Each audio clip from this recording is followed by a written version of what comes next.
Olá, galera! Estamos de volta. Professor Tony, Biologia lá, cordados, hein? Estamos chegando ao fim da zoologia. Vamos começar a falar de cordados. Essa primeira, vamos dizer assim, essa primeira parte aí de cordados está tudo relacionado a cordados aquáticos, beleza? Mas vamos lá. Primeira característica, né? Acho que é a primeira pergunta mais importante.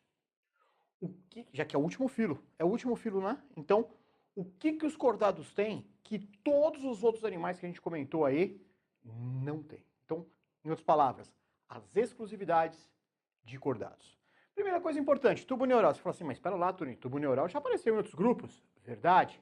Mas aqui é tubo neural dorsal.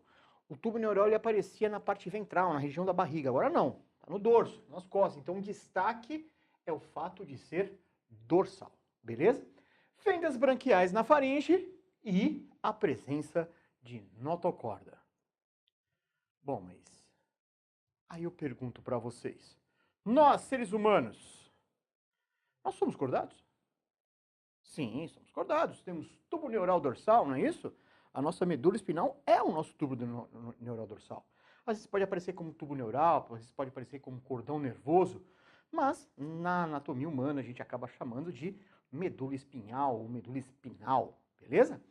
Agora, pera lá, Tony, e fendas branquiais na faringe? Alguém aqui, por acaso, respira debaixo d'água? Ou você tem notocorda? Não, acho que a minha pergunta é, o que é notocorda, não é isso? Então, na verdade, todos nós, um dia, lá na barriguinha de mamãe, nós fomos assim. Você já foi assim, um camarão. Não, isso aqui, na verdade, é um embriãozinho humano, beleza? E na fase embrionária, nós tínhamos uma cartilagem, uma barra de cartilagem, vamos fazer aqui, ó, uma barra de cartilagem, que estava ao longo do corpo do animal. Esta barra de cartilagem, que tem a função de proteção, evitar encurtamentos, ela é, na verdade, a notocorda, beleza? Em cima dela, inclusive, nós temos aqui o tubo neural dorsal. Aí você fala, Tony, e as fendas branquiais na faringe? Nós apresentávamos também aqui, ó. A gente tinha essas fendas branquiais na faringe. Aí você fala assim, mas Tony, o que aconteceu com a notocorda? À medida que o embrião foi se desenvolvendo, foram surgindo os braços, as pernas, isso é, foi se transformando num feto, portanto, num ser humano, depois futuramente numa criança. A notocorda, na verdade, na medida dessa transição de embrião para feto, foi recebendo sais de cálcio e foi se transformando na sua coluna vertebral.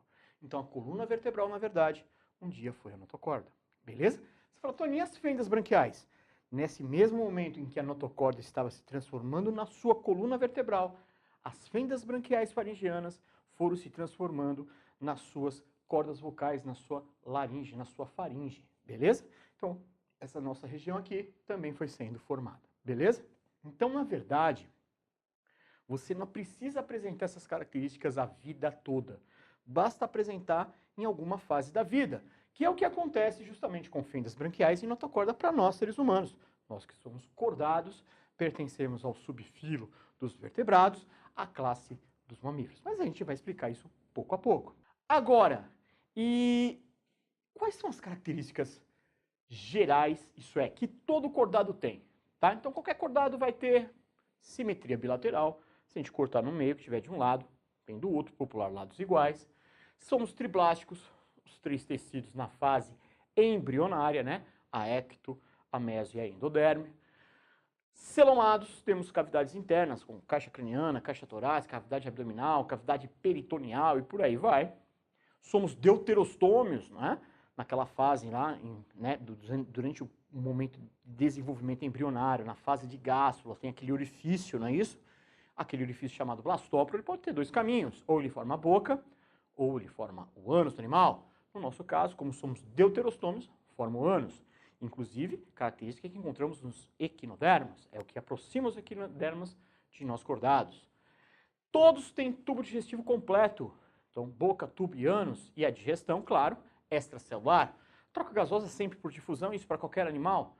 Geralmente, ou é uma pele, ou é brânquia, ou é um pulmão, beleza? Rim metanéfrico, a grande maioria dos cordados tem rim metanéfrico, então rim que vai fazer, inclusive, a filtração do sangue, beleza? Quimiomecânico e termorreceptores, na parte justamente do sistema nervoso, todos eles vão apresentar um cérebro, tubo neural já presente, como a gente até disse anteriormente. E quando você fala em cordados, dois subfilos. Os protocordados, que não são muito famosos, a gente vai falar deles também. E os vertebrados, os mais importantes, tem 5 classes famosas aí, que são peixes, anfíbios, répteis, aves e mamíferos. Em relação a protocordados, existe duas classes. Urocordados, também conhecido como tunicados, o animal mais famoso é a sídia, popularmente é chamada de seringa do mar. São animais, claro, marinhos, portanto, respiração obrigatoriamente branquial. Isso já nos faz lembrar que tem as fendas, portanto, por toda a vida, beleza? Notocórdia somente na fase larval.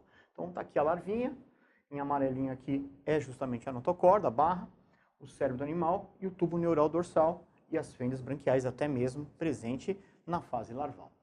Porém, o animal, quando entra na fase adulta, a notocorda desaparece e aí fica justamente o animal que, na verdade, é séssil, fixo, portanto, beleza? Esse é o sifão inalante, também pode ser chamado de boca. Aqui já vai estar as fendas branquiais do animal, o intestino do animal, cérebro, tubo neural na região do dorso, sifão inalante ou ânus, não tendo a notocorda, beleza? É um animal extremamente simples.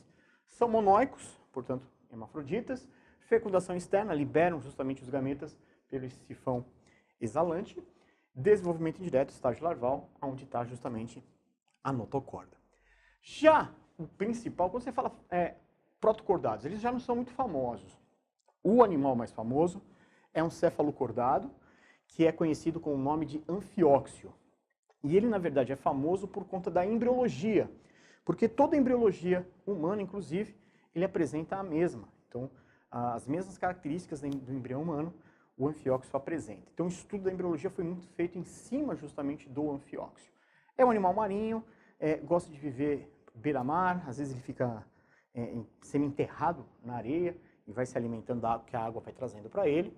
Respiração, portanto, branquial, então as fendas faringianas estão presentes por toda a vida. Notocorda por toda a vida, então o animal apresenta aí a notocorda por toda a sua vida.